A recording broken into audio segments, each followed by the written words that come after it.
Hey guys, back again. Now I want to talk about the planting of evidence and how I got a paranoid tag by the police. Now this is a precursor to my high-speed chase story that I'll tell next. I just don't want to waste too much time on this. Now this occurred early last year, 2019.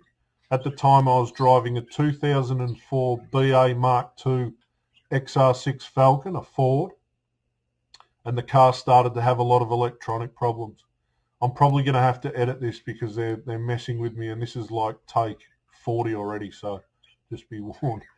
The car started to have a lot of electronic problems, namely the left passenger door wouldn't lock, the power windows didn't work, the aircon didn't work, and the wipers didn't work.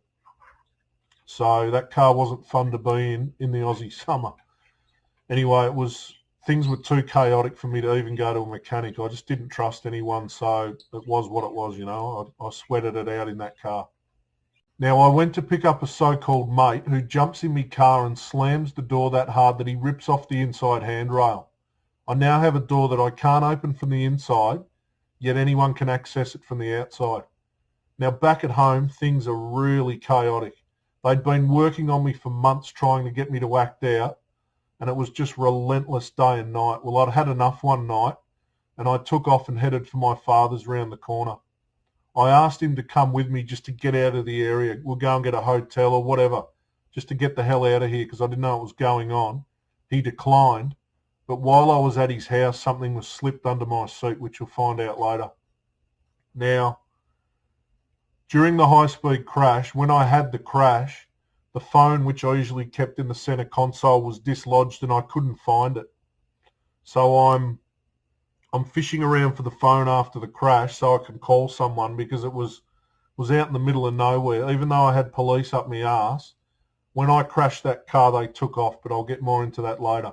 So I'm looking around the car to find the phone, and I feel under my seat, and I find a bloody 12-inch Wiltshire butcher's knife from one of these blocks that I've got on the screen here.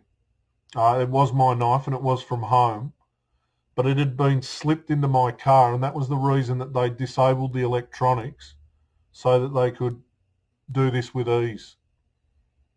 So after about half an hour, I had to ring the first responders to basically dob myself in that I'd been in a high-speed crash, and police attended, and he said, "Is there anything in the car?" They knew what was going on. He said, "Is there anything in the car?"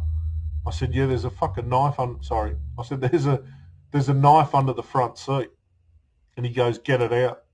And I'm thinking, I'm going to be shot here. There'll be a knife in my hand. I get shot. So I bloody grab the knife out like this and just immediately drop it on the dirt.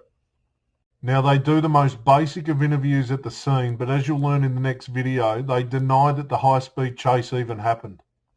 Now, as we're waiting for the ambulance, I hear a cop joke that there's CP in the car.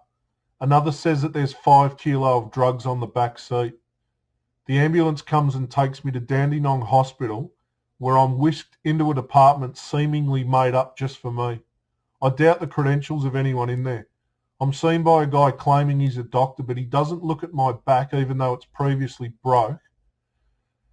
And he ignores the pain that I said I'm feeling across my chest from the seatbelt restraint.